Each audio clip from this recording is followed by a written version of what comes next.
Good morning. This is Keller on the go with all you need to know on news and weather as you start your day. A Pierre police officer is on administrative leave after being arrested for DUI. Authorities say Jeremiah Erickson's arrest followed a deer crash. The Hughes County Sheriff's Office responded to the incident. The deputy said they suspected Erickson had been drinking alcohol and requested the South Dakota Highway Patrol to conduct a DUI investigation. Erickson was arrested and then bonded out with conditions of participating in the 24/7 sobriety program. He has been placed on administrative leave by the Pierre Police Department pending an internal investigation. A Hill City woman is behind bars after a traffic stop revealed drugs and a gun in the car. Police pulled over 28-year-old Bobby Midget near 3rd Street and Cleveland Street after she failed to stop at a stop sign. During the traffic stop, police saw a small baggie with a controlled substance in plain view inside the vehicle. Officers say they found a handgun, syringes, a baggie of meth, a scale, and 2 meth pipes in the car when they searched it. Midget is facing a litany of drug-related charges, a weapons violation, and various traffic violations. 8 people were arrested after a drug bust in Meade County over the weekend. The sheriff's office says it started with a traffic stop near Piedmont on Saturday. After an investigation, the driver, Calvin Gale, and passenger, Jessica Brave, were arrested for drug charges, among others. Further investigation led to a search warrant at a home in the 5900 block of East Side Drive in Black Hawk. Authorities say in total over 29 grams of meth and a gun stolen from Rapid City were found. Angela Batty Butts, Megan Bennett, Robert Fisher, Marin Fish, Don Schmidt, and Joshua Logan were arrested at the home. 2 teens were also taken into protective custody. And we have an update to an animal neglect story we first told you about in January out of Meade County. A circuit court judge has found that 8 horses and 2 donkeys were neglected by their owner, Tamara Lyle. The animals were monitored by veterinarians after the initial calls to the Meade County Sheriff's Office January 24th. On February 24th, the veterinarian recommended the animals should be taken to a new home for proper care. The judge ruled that ownership of the animals should be transferred to Happy Tails Haven Horse Rescue immediately. Now let's get a check of our forecast with meteorologist Scott Munt. A chilly start to the day, especially in northeast South Dakota, but warming up today, Scott. Yeah, let's just call it plain cold in northeastern Kettleland. Temperatures near 0 this morning. Probably fall below 0 for some by this time tomorrow morning. But you're right, we will see warmer weather for southern Kettleland today. 40s and 50s in the forecast. A high of 53 in Yankton, 45 in Sioux Falls. But cold air will stay in north central and northeastern South Dakota with highs only in the 20s. More details on your forecast with Brian coming up. If you live on a gravel road, you've likely been dealing with some treacherous conditions caused by all the snow this winter. Many have soft spots that quickly turn into muddy ruts due to all the melting and then freezing going on right now. It's best to stay off them if you don't want to get stuck. You can look down a road. When you come to a gravel road, look down them, you can see it. They're just terrible. Mud. Impassable as far as I'm concerned. While the area we visited was near Garrettson, the problem stretches all over because of the piles of snow on the side of the roads. A judge has ruled that a Sioux Falls mansion should stay standing.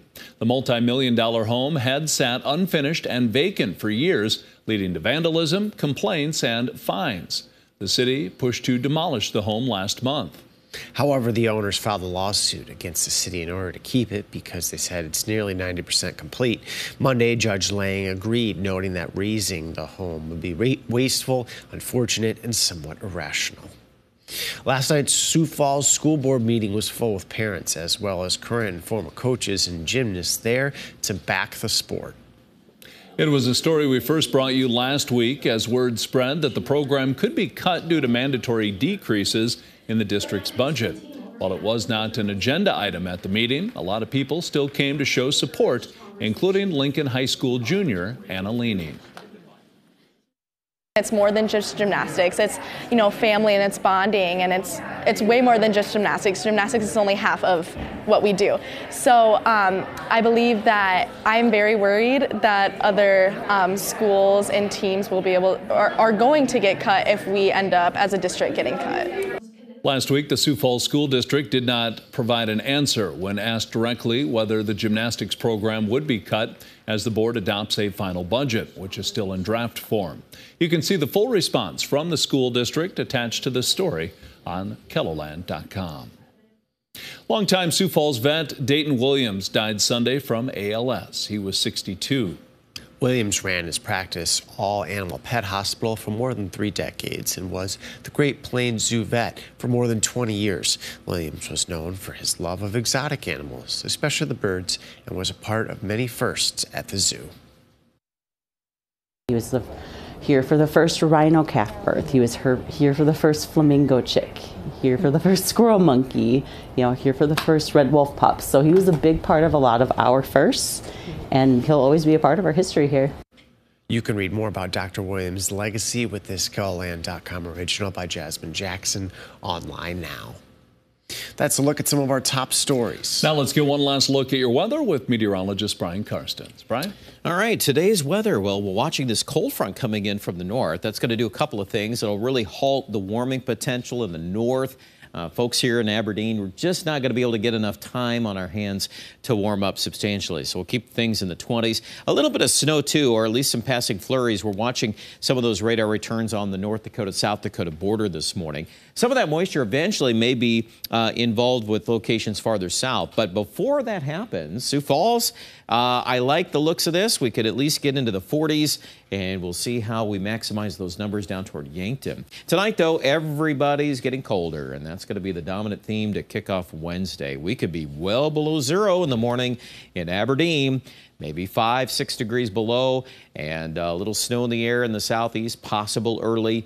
We'll tend to get some clearing during the day as some of the high-pressure ridges overhead, but it's a chilly sunshine, low 30s in Sioux Falls at best. But then we can turn the corner quickly, and Thursday we develop a south-southeast wind. Everybody's going to warm up to some degree here. Now in the southeast, that Yankton reading really stands out. Could it actually get to 60 or better? It's a possibility. It's something we're evaluating. I think we'll be close to that. And then certainly into Sioux Falls here, 50 or better. That's the first time we've had a 50-degree high. Likely achievable. We'll put it that way. Okay, then we're going to slip backwards into Friday. Maybe some snow chances for some of us.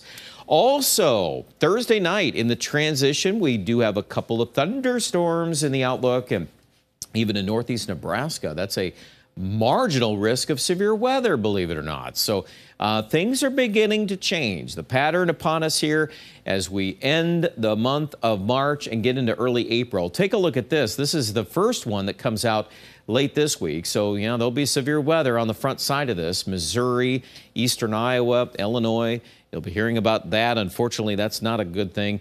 And right on its heels, a big storm potential next week for parts of the plains. And that'll likely involve, again, more severe weather on the front side and probably some winter weather on the back side. But again, we're a little early yet to call out those things. We don't like to do that just yet, but we want to give you a heads up that the weather will be changing in that time frame. Okay, here are the 7-day numbers. 54 Thursday, we'll stay focused on that. That rain-snow combo Friday. If it falls as snow during the day on Friday, it's probably not going to stick very well. We're at that time of year now where it's just harder for that to happen. 40 on Saturday, then mid-50s Sunday. What to do after that? There's some of these projections really tugging temperatures up, but I'd like to be a little cautious on that approach right now. Aberdeen, if we can hit 40, that's a victory, and that might be Sunday. And then hopefully we'll start getting into the 50s more regularly for Pierre. That's in our forecast Thursday, as well as Saturday and Sunday.